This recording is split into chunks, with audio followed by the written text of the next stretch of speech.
Since the last video about the new mRNA vaccines, I've had a few questions about how the vaccine was approved for use so quickly. So I thought it would be useful to make a short video explaining how the vaccine came to be approved in the UK and subsequently elsewhere. If you've not watched a video on how the vaccine works, then I'll put a link in the description below this video. And if you find this video useful, then please give it a like, leave a comment below the video, and if you'd like to be notified when I release more videos like this one, please consider subscribing to the channel. Now, before we start, I'd just like to state that the data presented here is correct at the time of filming, but because studies are still ongoing, these may change over time. And as an additional note, you should always contact your own doctor if you have any questions about medical treatments. So this picture here is of the SARS-CoV-2 virus that is responsible for causing COVID-19. And since the start of the pandemic, there's been an extraordinary effort by scientific researchers to try and produce a vaccine against this virus so that we might be able to fight this novel disease. With any vaccine, and indeed any medical treatment, there are some key considerations that we need to think about. The number one thing is always safety. We want to make sure that the vaccine is safe to give to people, so monitoring side effects during trials is fundamentally important and taken very seriously. The second thing is the efficacy of the treatment, so how well the vaccine works, and later in the video we'll look at how efficacy can be determined. But efficacy can really be broken down into a couple of factors. Firstly, how well it can help protect against the disease in the first place after you've been vaccinated. So whether you develop mild, moderate or severe symptoms of COVID-19 if you have been vaccinated and subsequently contract the disease. And secondly, it's the prevention of infection. So we know that some people present with symptoms, but others are totally asymptomatic. So they don't display any signs that they've been infected with COVID-19. These individuals can spread the disease easily, as they are unaware that they have it. So the second part of efficacy is knowing if you have COVID-19, whether the vaccine prevents you from passing that virus on, or whether the body is able to neutralize it, so it cannot move to another host. Whenever a drug or a vaccine is brought to market, it needs to go through a series of rigorous tests, and these are divided up into 5 stages. The first of these is the preclinical trial stage.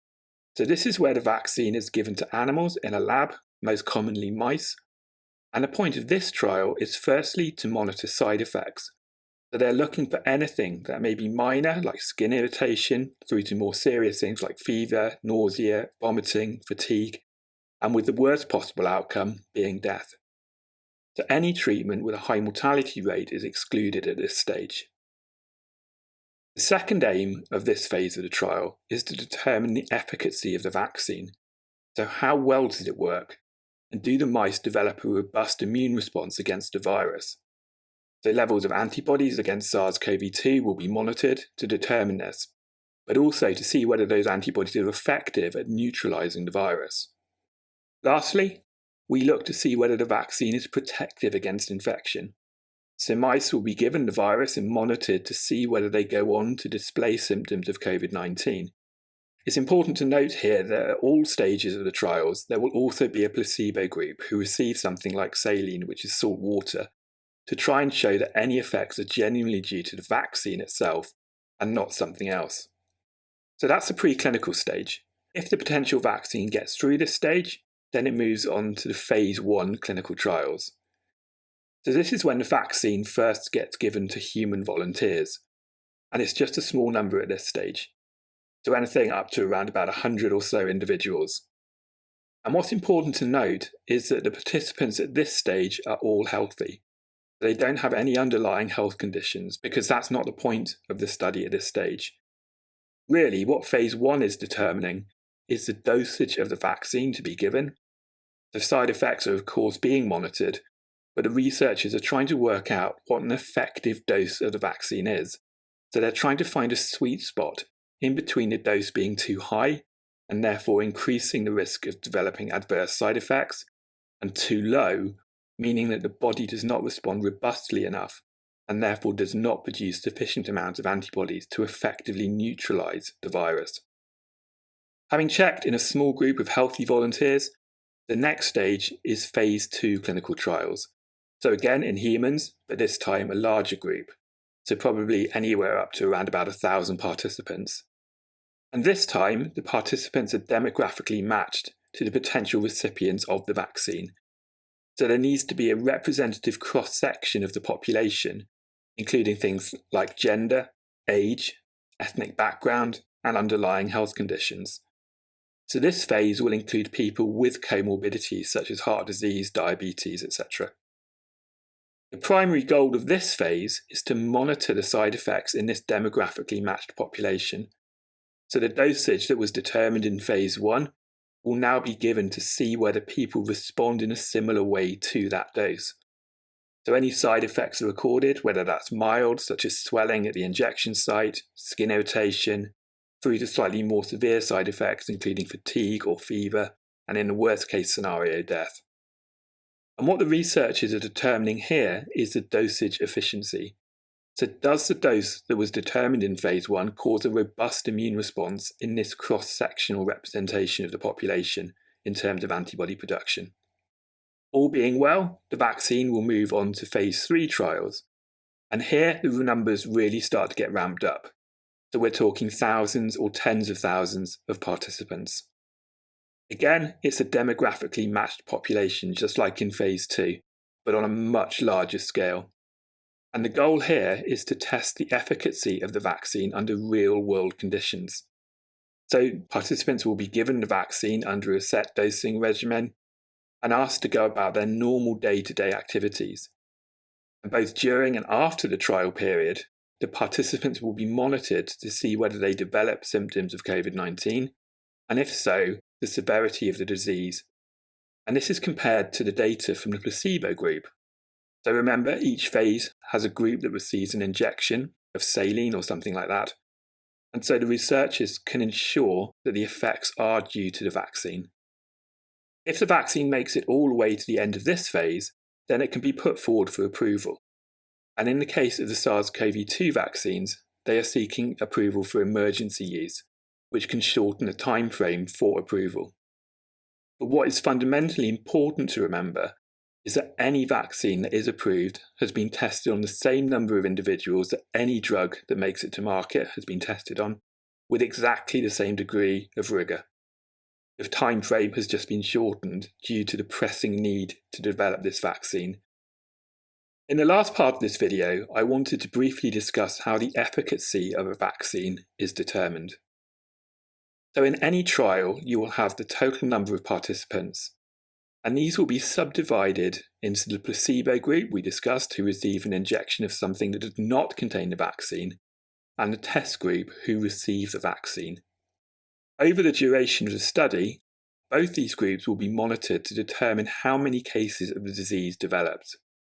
In this case, we're looking at COVID-19, so we're looking at how many participants develop COVID-19 and the severity of the disease if they do develop symptoms, so whether that is mild, moderate, or severe, with severe meaning probable hospitalization and medical intervention such as the use of a respirator. What I'm going to do now is discuss some of the clinical data that has been released by 3 of the studies so far. The Pfizer-BioNTech vaccine, which was approved for use in the UK last week and subsequently elsewhere across the world. The Moderna vaccine, which uses the same type of technology as the Pfizer vaccine. And then the Oxford-AstraZeneca vaccine, which uses a different approach. So the Pfizer trial involved about 43,000 participants who received 2 doses of the vaccine or the placebo. These were given 21 days apart, with a 7-day follow-up period to monitor symptom development. In the placebo group, there were 161 cases of COVID-19 recorded, with 9 being severe. Whilst in the vaccine group, only 8 cases of COVID-19 were observed, with 1 developing severe symptoms. Now, efficacy can be determined in a couple of ways. The first is disease efficacy as a percentage of the total number of cases. So there were 161 cases in the placebo group in total. If we take away the 9 cases from the vaccine group, that gives 154 cases. We can take that to represent the likelihood of developing the disease without the vaccine. And this gives us a vaccine disease efficiency, or efficacy, of 95%, which is phenomenally high.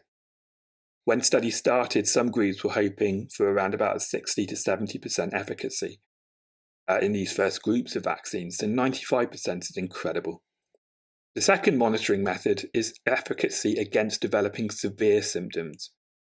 So of the 8 cases of COVID-19 in the vaccine group, 1 developed severe disease, or 12.5% of the total number.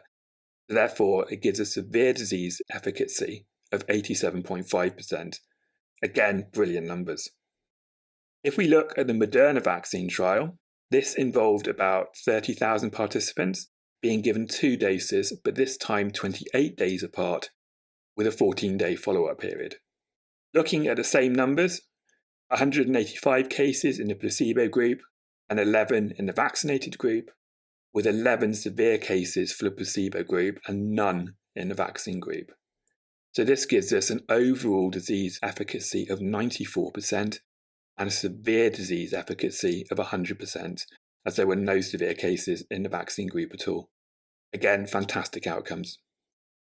Lastly, the Oxford-AstraZeneca trial. Now this one's a bit different and actually quite interesting.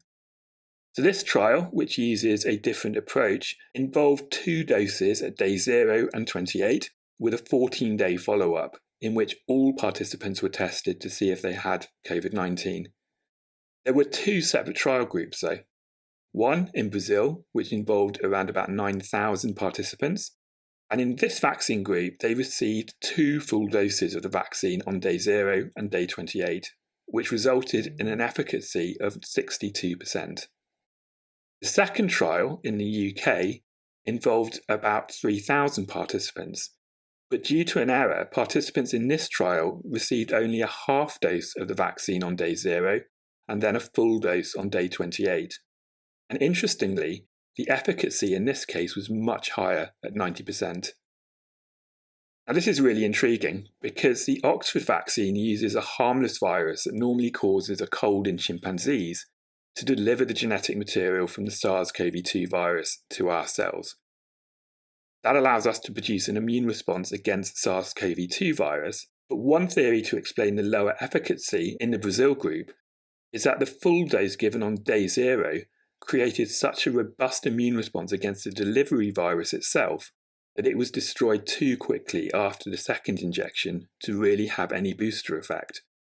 Whereas those patients in the UK trial who only had a half dose did not produce such a strong response to delivery virus and therefore saw a better booster effect from the second injection, which may explain the increased efficacy.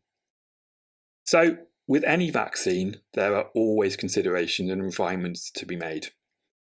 As I said at the start, trials are still ongoing, so the numbers presented in this video may change slightly. But that takes nothing away from just how incredibly effective the vaccines appear to be and the amazing work that's been done by the researchers to get the vaccines to this point while still maintaining the scientific rigour needed to ensure safety and efficacy. There are, however, some groups of people that shouldn't receive the vaccine, and there were reports in the UK of 2 healthcare workers having an adverse allergic reaction to the vaccine.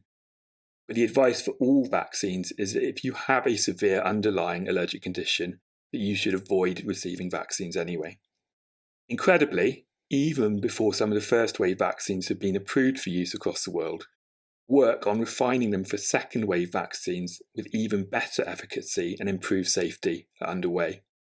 It was recently reported that the AstraZeneca Oxford group in the UK would be sharing data with the Gamaleya trial in Russia, who are producing the Sputnik V vaccine. As I mentioned, the Oxford trial uses a harmless chimpanzee virus to deliver the vaccine, while the Gamaleya trial uses a similar approach, but using a human virus instead. So it's hoped that combining these approaches might produce an even better response, avoiding that immune response to the delivery virus that we discussed when we were looking at the Brazil trial. So that is where we are with these vaccines at the moment. The work done by all the groups has been incredible, and the early results show such great promise. These vaccines may help us combat SARS-CoV-2 and end the global pandemic. I hope you enjoyed this video, and thank you for watching.